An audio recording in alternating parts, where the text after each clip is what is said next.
Hi there, this is Colleen with Chats with Colleen. Today I'm here by myself. Sean isn't joining me today. However, he will be back soon. But I wanted to check in with you all and see how you are all doing and enjoying this horrendous heat wave that we're having in Florida. And I now know it's across the nation. So I'm a little terrified because it's only like the middle of June and the start of hurricane season. Being in insurance, it's always something that I am a little worried about, especially when they keep saying on the news, on the weather predictions, we're supposed to have a rough hurricane season. I just pray to the gods that it just stays away. We can have a rough hurricane season out in the ocean. But that's my 2 cents. But I hope you all are well. The past couple weeks have been a little bit chaotic. I feel like the summer rush, the summer heat is hitting everybody, sometimes in good ways, sometimes in bad ways. However, we're still here. We're still charging on and we're still ready to get going.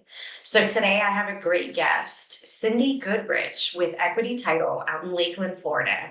I have known her and her parents, Sue and Frank Folco, for it seems like forever, my whole life. But I've known them for a long time. They're great people. They have a great story. They run a family-owned title agency in Lakeland, and Cindy works there with them as the office manager. And she's a really great person, and she has great stories to share about her careers, all of her careers, and roller derby, which is something that I'm really intrigued and excited to hear about. So I hope you all welcome her today and join us on further episodes. Please remember, you can always reach out to Chats with Colleen. You can reach out to me directly and join us. We are posting podcasts bi-weekly now, and we're looking for all types of guests from all walks of life to join us and talk about whatever they're interested in. So we hope to see you soon.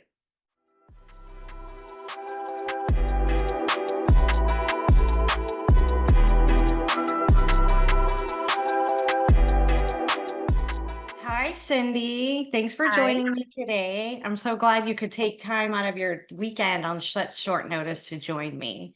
not a problem. My pleasure. Thank you. So, you're a title agent, a licensed title agent, and Yes, a ma'am. former roller derby queen, as I like to say. I don't know about Queen, but sure. Yeah, I don't know anybody else who does roller derby, so I want to hear about it, but that's why I call you a queen. I don't know Okay. anybody except for that one movie that I saw. Oh, Um, it probably Whip It. Everybody's seen Whip It, and that's usually how yes. people get interested in roller derby. Yeah, I know. I think I'm gonna watch it today, but that you mentioned it. So prior to getting into being a title agent, what careers did you have before? Well, I've been working basically since I was a teenager. Hmm. Food. I worked at my parents' donut shop. I worked at a gas station. A lot of retail. I ran a music store at one point, and well, I worked in the music store industry for about 10 years ish. And that's what led me to work in Savannah. I I was working at a music store. I got my own store in Savannah, Georgia, and I moved up there. When that didn't work out, I kind of stayed. I ran a check cashing place with like a Oh, payday advance sort of thing. Um, and I went back and worked in retail at Target, and then I was an auditor for Circle K. And then oh, I just decided, I don't know, I was on my way back from visiting my parents and wondering to myself, you know, my mom's been asking me since she started the business in 2002 to come work for her. And I was just like, "Ah, it's so boring. There's just no interest." But then I just thought, you know, why have I been saying no all of this time? And I really thought that it could be potentially a career and maybe just change the direction of my life, which it ultimately did. oh, But wow. I really I love helping people. That's probably what I enjoyed most out of my time in retail is I just it's that's the level of service that I enjoy. It's just basically people have a want or a need, and I like trying to make them get to their goals. Yeah.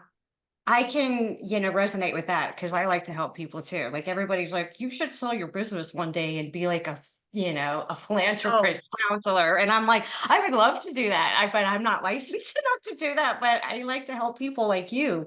But yeah. your parents owned a donut shop? Oh yeah, yeah. Okay. There's been a varied career path for my family. It's mostly dad. Mom's been very uh, secretarial, bookkeeping. She worked with him. We owned gas stations when I was growing up, and then I don't know where he got this idea, but he opened a Dunkin' Donuts in Kissimmee, and we all moved to Florida from Rhode Island back in the Oh my 80s. God. Now I And love your dad even more. I love your dad before, but I love Dunkin' Donuts. I actually have Dunkin' Donuts right here. well, if you want to have a fun conversation about donuts, he will tell you about all of his donut creations and things like that. He Oh my God, he was he's my very next creative. guest. He's Yeah. my next guest. Oh my God, I Yeah. never knew that. And then you also worked at a check cashing place. I bet you have like incredible stories from That people. that was probably the easiest way I ever got a job. I got it because somebody called me wanting to buy my telephone number. And Oh, when I lived in Savannah, my telephone number, the last four digits spelled the word cash, which is 2274. And oh. so if anybody out there has a telephone number that ends in a certain word that you can that's how I ended up getting that job. I basically, he wanted to buy my telephone number, asked me how much I would charge for it. I think I told him like $500. I thought I was being ridiculous, and he's like, "Oh, I was going to pay you 1,000." And then during that interview, I was like, "So, who do you have to run that office that you're going to be opening?" And that's how I talked my way into that job. Oh wow. Oh my gosh. Yeah. That's like a great story. Yeah, I know. It's definitely one of the craziest things that's ever happened to me. Yeah. And then exactly what is roller derby? I know, everybody knows it's with the roller skates, but what exactly is it? Well, some people will describe it like football on skates. So there's two teams, and there's consisting of, well, the rules have changed. It used to be five total, and or actually I think it used to be six total, but right now I think it's five. So you have like a pack, and the pack are your blockers, and then there's one person that's the jammer who is kind of the ball, Mhm. and so there's two teams on the track, and the objective is for your jammer to get past all of the blockers for the opposing team, circle around, and you get points for the number of people that you pass. So you can get Oh, up to 4 points per circle of the thanks. track. And somebody's a lead jammer and someone's not, and there's penalties and all this other fun stuff. But basically, when people ask where's the ball, it, I was a jammer and I was the ball. So there's not an actual ball. It's No, just there's people on not. skates. Okay. It's a person, but it's very hard. It's very Right. hard. I was a jammer, and I pretty much have been playing. Well, I played for about 3 or 4 years. It was kind of hard. I played with one team that I started with, and that team disbanded. And then I helped found the current team. We just, I really wanted to play with the girls that I played with at in the previous team, and we all were kind of disjointed. And so I was one of the founding members of Swan City Roller Derby, which I'm very proud of.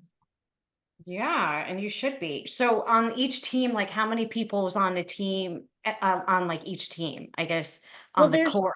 The there's court. I you don't know if you call it the court. it's on the track. On the track. Um, Okay. yeah. Well, there when you were talking about Whippet, that's a bank track, and most of us play on flat track, so it's a flat surface, and just like a racetrack, it's just a circle or an oval, and that's basically your track. There's a starting line, and then a jammer line, which is behind, and basically they line up in the pack. That's what they call them, the pack. That would be my team. That would be the opposing team, and I'm behind them with the other jammer. The whistle blows and we charge through. So the other team is trying to stop me from moving forward. And then likewise, my team is trying to stop their jammer.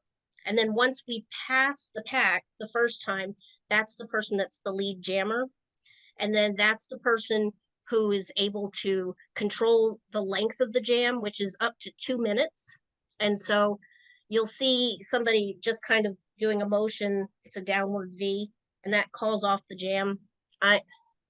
It's a lot for people that don't really know roller derby, but that lead jammer is the one that scores the points. Well, actually both of them can score points, but they're the one that can call off the jam, and if they're feeling like they want to control how many points the other team is scoring. That makes sense? Oh, yes. But Mm-hmm. the funny thing to me is I was never athletic. One thing that my parents will tell you is that my brothers played baseball and I read books. And I was never an athlete, but I fell in love with the sport and the camaraderie and the sisterhood that I felt as a part of it. And some of the people that I played with are among my best friends for life. Actually, one of the girls that worked in the office, Mm-hmm. Sonia, was on my team. Oh, really? Mm-hmm. Wow. Yeah, I put a magazine here, so Oh, I was look on. at that. I'm here on the cover, and she's a librarian. She's a video, I don't know, a vixen kind of thing. She creates video stuff, Videos. audio Uh-huh. content. She's an attorney. There's Oh, me, and that's Sonia. Sonia is my other person in the office. your other half. Wow. Oh my gosh. So, how did you get into this sport? When I lived in Savannah, they had like an open tryout for the Savannah Derby Devils. And I, again, never played anything. I did roller skate, as a kid. But I went out and I attended their boot camp. They would have a week-long boot camp where they would teach us roller derby for about 2 hours for a full week. And at the end of the week, they'd have a party. And then that would kind of give you a start to the skills that would be required. They taught you like how to fall so you're not injuring yourself. We wear a lot of Right. gear. I mean, Okay. helmets and knee pads and elbow wrist guards are the big one. And I still skate, but I just I got injured at some point, and I know we'll probably talk about that too. But Yes. um, it's really the fear of being hurt that Yeah. it kind of slows you down. That's what I was going to ask. What type of protective do you wear? But you got like everything. It sounds Oh like yeah, every main yeah. head, wrist, which I know that's the main thing because every time you fall, you could break your wrist. You got the knee pads and the elbow pads. So like all Hmm. the joints. And then Yeah. Some you people wear wear butt roller skates, pads. butt pads. Yeah, I could Yeah, see you fall, you hurt that. And then you wear roller skates, of right? course. Yeah, Yeah. Okay. there's quads, which are the four wheels, two and two, and then inlines. Referees can wear inlines, but everybody else wears quads. Regular. Okay. And now you said you've been injured. So what exactly happened in this sport? Um, I was injured more off the field than on the field. I did sprain my ankle once during a game, and that was kind of traumatic. It took me out for the rest of the season, but my worst injury, I do trail skating, so I skate outside. And I was in Clearwater, and I went down a hill, and at the bottom of the hill there was a sharp right turn, and did not I was going too fast to make the turn, and I Oh, face planted kind of in the dirt and hurt my shoulder because I threw my arms out in front of me to stop no. myself, Yeah. and my shoulder took the brunt of everything. And I haven't Oh. I haven't quite been the same since, but I do like to skate outside. And When you I'm skate outside, do you wear the quad skates or the inline? oh, I've never worn inline. Oh, It's never. always, but I can tell you it's it's very different to skate on quads versus inline. Um, I- I skated a couple of times, or for a couple of years. Winter Park has like this group of skaters that will skate all around downtown Winter Park and see Christmas lights. And Oh, almost everybody in that group is wearing inlines, but I would wear quads, and I would almost always finish last because the quads, They're if you heavier. well, that and it doesn't roll over obstacles as quickly, like pebbles Mhm. or acorns or things that you really can't see. You Right. can basically face plant because of an acorn, and it and that's a little humbling, but that's Oh, it does happen. That's why I yeah. wear the gear even when I trail skate. Yeah, you need to. I mean, the closest I've done to roller derby would be inline skating, Mhm. rollerblading as like a teenager. And we used to go around and I remember I told my mom, I have to get those. And they're so expensive. And I'm like, Mom, I need them. And so she Mhm. bought them and we bought the wrist gear. Yeah, that's what they were like. You have to get her those wrist gear Oh, if she's gonna go because the number one injury is like broken wrists and hands and oh stuff. yeah. And I mean, I don't think I fell because I would always, if I felt myself starting, I would go like jumping in the grass or something, or, but they were a lot of fun. And I felt like they were Mhm. good exercise. It was good for your legs and it was just fun to be out I on. I I do enjoy it, and actually I'm planning to skate tomorrow. I love skating outdoors. It's just enjoyable to be out in nature. It can be quiet, and all you hear is the noise of your skates and against the pavement. And I like just being out in nature. It's much more enjoyable to me than walking.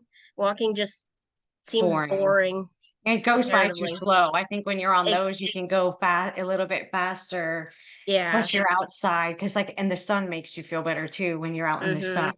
Yeah. Yeah. My God, I need to look into that. So, you've been in the title industry how many years? I just passed 10 years. Oh my God, wow. Last fall, it Congratulations. was 10 Mhm. years. And yeah, I got got quite a few to go, I know, right? but yeah, Like, I've seen quite a bit in that time period. yeah, I bet. I know 10 years is a long time, and I know it seems like it went by fast. Because Yeah, I know then I've known you for 10 years, and I'm like, we're not that old, but no, it's a long time. it Wow. is. So what changes have you seen? I mean, relatively like I know COVID changed a lot of how you all can do your business. Mhm. Absolutely. COVID did affect how we operate day to day. But more so, I've seen a change in the clients. We have to be more protective of our company and our transactions because of fraud. Um, Oh, it's it's a major issue that we have to deal with because there's so many people that with AI. Not that there's anything wrong with it, but there's just a lot of people that will try to impersonate another person and take advantage of their situation. And so we've had to add kind of protections like IntelliCheck. I know that there are clients that are not thrilled about having to go on camera or show their ID or do a selfie and basically prove who they are.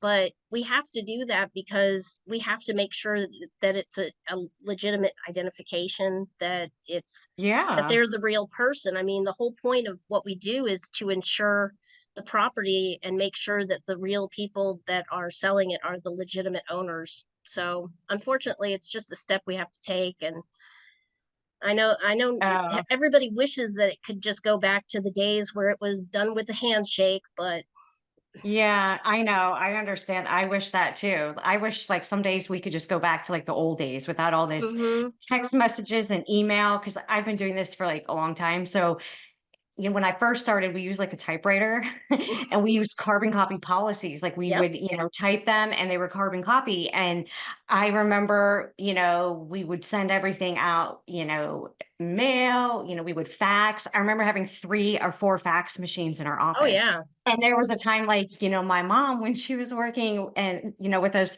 she'd be like, don't tell people that fax number because that's for outgoing because it was hard to get them to be able to go out. So we Because had people would like be calling it.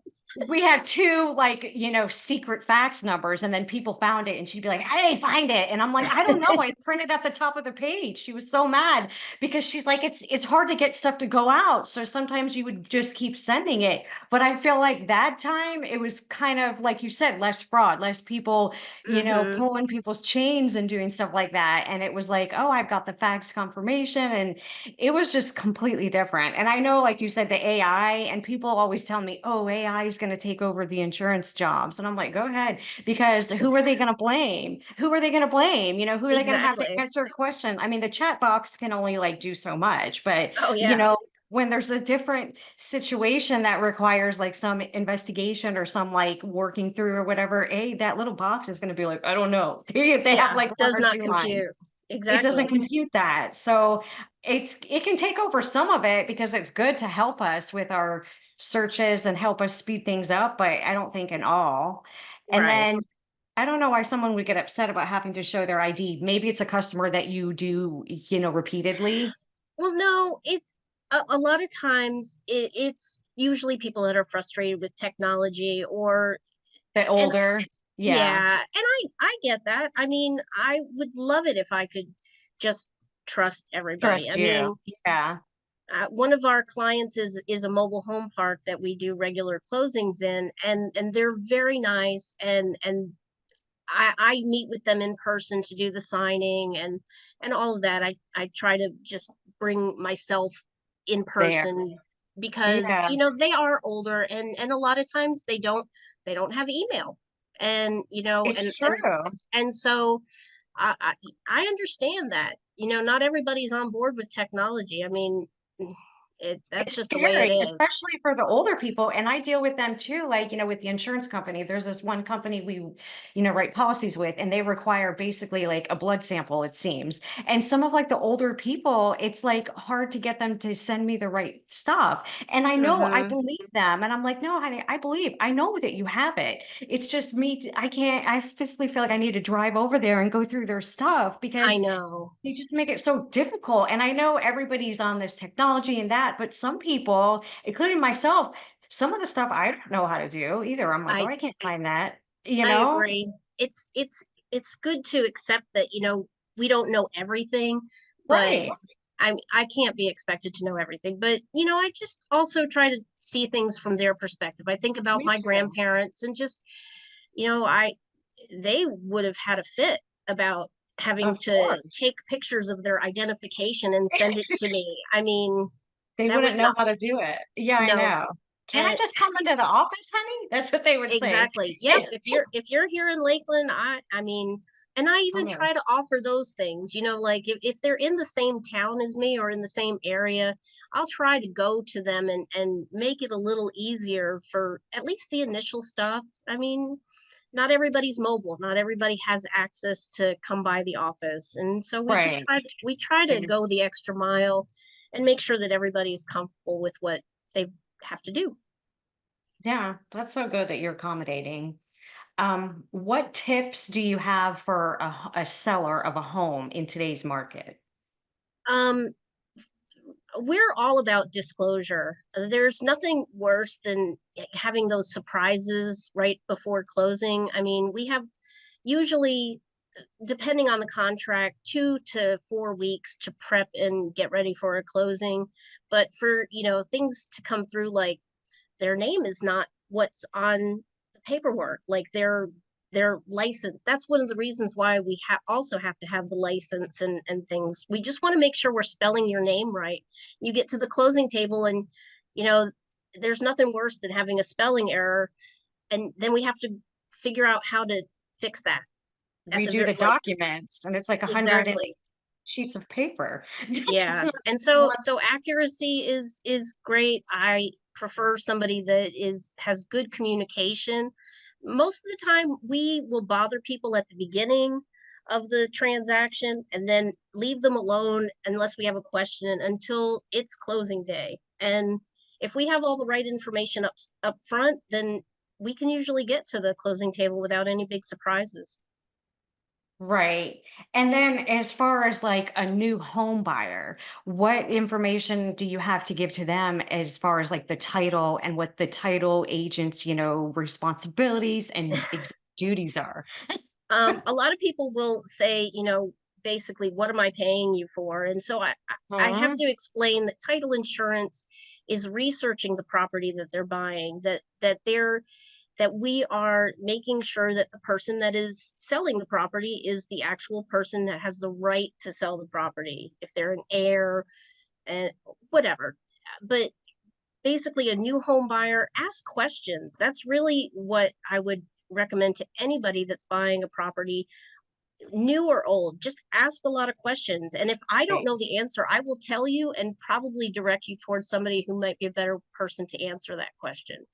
I won't say Yes. that I know everything because I don't, but I Right. do. No. But I'm really fortunate in my time in the industry to have met a number of people that I can refer to as experts, whether they be other investors, attorneys, or even my parents. Of course, exactly. It's being a resource. A Hmm. resource has connections and knowledge to ask other people and know that, hey, I don't know, but I'm going to find out for you. Or I'm going to get somebody that can help you. That's Um, really what customer service is all about. Is correct. is is Hmm. I don't know, but let me help you figure it out. Right. Exactly. And there's always, and it doesn't have to be an emergency. No. We'll figure it out. It may take a couple of hours or, even a Hmm. day, depending on the situation, or maybe 2 days, but it'll work Right. out. Hmm. And I think, like, I Oh, agree with what you said. Oh, sorry. it's okay. It happens. Somebody's at the door. Oh, they're protective. It's Give great. it a second. It's a little vicious baby. It's okay. Yeah, well, there's three of them, and Oh, yeah, I they might. know. One starts and they all start. Shush, shush, shush, shush, shush. That's what's great about working at home. Everybody Yeah, gets to hear, experience everything. But I exactly. agree with what you said about the new home buyers, even older home buyers that bought multiple homes. I feel like sometimes maybe they didn't ask enough questions because by the time like I get to them after they've done the closing, even years later, like I'm constantly explaining what an escrow account is to them and how it works. Hmm. And I'm explaining like other scenarios and other things that I'm like, I feel like they should have known this, but I don't have a problem explaining it. No, But I don't and either. it's just, but I don't feel like they either asked enough questions or it was a rushed process or they just didn't understand it. And now everything comes up because everybody's payments are going up, everything's so expensive. So they're trying to decipher why Yeah, um what's happened. and I That's get questions fantastic. about things in relation to your industry. So, I mean, or Right. people will call because we're usually an immediate contact, like your insurance or your realtor or something. We're going to be the first people that they call to ask those questions because they're just not sure what to do next. Like, why is How to my go about payment it. going up? And it's like, Oh well, yeah. I don't I have don't anything know. to do with that. They But always think the title company. I'm like, well, the title company's done once they close the property. If you can get a copy of the deed or whatever from them, but everything else they don't really know. Oh, no, we get all kinds of calls about I know. utilities, and I I don't know. That's crazy. I think they think sometimes people think it's like one-stop shop, like you probably set up everything for them. Well, we kind of do, but eh, not all the time. Yeah, I know. And then the next question is something that you and I can both relate to. What do you think is a misconception that people have about people who work with their family, especially their parents? Well, I was a little apprehensive at first, but I've worked with my dad before when I worked at the gas station, and I worked with him when we worked at the donut store. Uh-huh. Um, but I hadn't, well, I did work with my mom at an office once before, but really working with her is great because we have really good communication. And I feel that at the age that I am now, I can talk to her more as a peer, and I feel very confident and comfortable bringing issues to her. She's been a great mentor. I would not be where I am today if it wasn't for her guidance Mhm. in the industry, and her patience in that. Um, it but I will tell you honestly, as their child, there are moments where Frank will come into the office and he'll be like, I need to see everybody in the conference room right now. And I can tell you that it feels like, oh crap, what did I do every single time? And usually it's something simple like, hey, I got everybody these emergency lanterns and I just wanted to hand them out to everybody. But it's the tone, Of his voice. it Yeah. just The it way he just came in. takes me right back to being 8. Oh, yeah, yeah, I know. And like you said, like your mom, like my mom was like my biggest mentor. And so she, we worked side by side for like 18 years. And even some Oh, days she would piss me off so bad. I would scream at her, but then I'd call her, and I used to call her every day after work. And my dad would be like, you worked with her all day. I'm like, it's not the same. Now this is like fun time, we would still agreed. talk. And she'd just be like, you want a cup of coffee? You want this? And she'd always be like, who are you on the phone with? I'm like, oh my God. And it was so much fun. I'm so glad that I got to work with them for such a long time and help Mm-hmm. them. And I feel like for all like the mistakes I made, like you said, as a kid, I feel like I paid it back. They're Yeah. probably like, oh my God. But it's difficult, especially with my dad. It was difficult because my dad and I are like a lot alike. We're both Mm-hmm. stubborn and headstrong, but then I'm like my mom, a really hardworking, really patient person. Yeah. So it was like a crazy combination. Some people are like, oh my God. I was like, well, you just have to know the way it is. But Well, like my most, dad, he would yeah, be go like ahead. your dad. He'd come in, oh, I got everybody food or whatever. I got everybody this. And it was, he would just be like nice. He's Well, I've not, met your dad, and I'm not surprised that he brought in food. He's oh always, yeah, he's always like, what do you want to eat? But I'm like, nothing. Trying to watch yeah. it. So I think like for me, a misconception people would say, "Oh, well, you work with your parents." And I always felt like at times like I didn't have like a real job. You know what I mean? And I was like, "Yeah, but I'm here working. Like I've got work to up to here and I'm taking it home with me. Like I'm really working?" Oh, I know. I get that sometimes too. They're like, "Oh, you work for your mom," and it's like Yeah, it's not that simple, and right. it comes off a little condescending. Like I don't really want it to, but uh, I put in my time there very much so, and I know you do Exactly. too. Yeah, I know. So I think sometimes people don't understand, but if it's like if they didn't work in a family owned business, and right now I have like my brother-in-laws, two of them work for me, and Oh, one works, remotely, one in the office, and then like so everybody assumes that like they're my husband. I think that's like, no, that's my brother-in-law. You can say it. They're like, oh, I want to get you and your, husband dinner or lunch. And I'm like, my husband works at a restaurant. And they're like, oh, it doesn't offend me. I just think it's funny, No, because I think people it's like, funny too. There were days where people would ask, is like, "Oh, do you work with your husband?" And it's like, "That's my dad." I know. And You're I like, was like, oh, "Gross." I But know. It's fun though, but it's all fun and it's all fun in the end. And we're there to do a job and, yeah, create a business. So that's no, basically, but I really wouldn't be in the position that I am, both in my career and I think as an employee and a human, if it wasn't for the guidance that I had from them, because I've always been proud of the work that I did, whether I was, counting candy as an auditor or which I'm not trying to put that as a low point because it was really a wonderful job. But I mean, I was a maid at one point, just kind of filling in all the little gaps in employment. And I enjoyed something out of everything that I did. And that's because I enjoy what I do. yeah, like you Simply. said, take pride in what you do. Like there's just work ethic. And I think Hmm. some days, I think these days, like people are lacking in like work ethic. It's It's it kind of is sad. it's sad. They like kind of missed that mark. And I don't know like what happened to Well, make I it don't change. I don't know. I think that some people are trying to find a better work life balance. Like they're feeling like work isn't everything, and that's kind of what I'm realizing. I got married later in life, and I'm really enjoying this point where I am, and Right. I'm in my 50s now, so I'm just like this is where I am, and I am. I just try to enjoy every day. That's why I'm Yeah, trying not to take my work home with me because I like my personal time. your time. There's only Yeah, so many hours in the day, and I don't want to do my work all the time.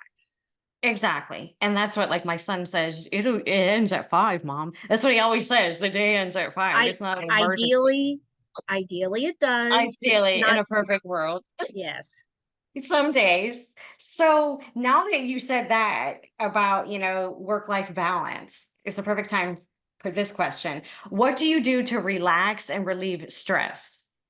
Um, I try to spend time in my garden, which is a mess, but we bought a house a couple of years ago and inherited this yard that is pretty much a forest. It's very overgrown. The lady that lived here before had a greenhouse which is falling down, Oh, and so very slowly we're transforming it into something manageable and something that we can enjoy. Um, I love being home with my family, with my dogs and my husband. I do cross stitch. I do that's good. I letterbox. That's one of the things I do like to do on the weekends with my brother, which is a hobby like geocaching where you go and you follow clues and collect stamps in a notebook. Really? Yeah. Do you guys Oh, that sounds like fun. That sounds like something different. So those are good, like relaxing, enjoyable things. I need to do hmm that. Yeah, letterboxing is really fun. I should probably I could meet up with you at some point and do that. It's basically I usually pick a city and there's this site that we go to. It's called Atlas Quest, and Mm-hmm. you look for letterboxes which are uh usually it's usually a camouflage plastic box hiding within in a nook of a tree. And I go to different parks, sometimes cemeteries, and Oh, uh, my fun. brother my brother Pete and I have been making that kind of one of our monthly outings. We just go and he'll drive to where we're going, and we'll look for letterboxes and we'll go have lunch. Oh, we need to plan that. I want to do Yeah, that. That I sounds can do like that. I've never done that. I wouldn't be afraid going to a cemetery or anything like that. No, I'll Not I'll scary. I'll I'll definitely make plans to do that with you I sometime. wanna do that. Yeah, Yeah, because 'cause I've I never think heard you'd of that, enjoy and it. that sounds interesting. Yeah, it's something different, creative. I'm good. I'm excited to do anything that gets me my mind, like, out of insurance and, Yeah. crazy. Well, That's I definitely like something. Mhm. yeah, well, I like it because I get outside and it's for a limited time, and it's challenging because it's a little bit of a puzzle. But Yes. I like standing in the forest and just breathing in the fresh air and enjoying that. Mhm. A limited time because, like you said, it's gonna be hotter than heck out there. No, it's nice. It's even It's in the nice. heat. I don't mind it so much as long as I have a cold bottle of water and a car to go back to so I can cool off. I'm good to go. Yeah, of course. So we'll plan it. Okay, Yeah, we're gonna plan some dates in June or July because we're probably almost in June. let's go June, with July. July. Okay, I'll Yeah. look at the dates. Okay. Perfect. Yeah.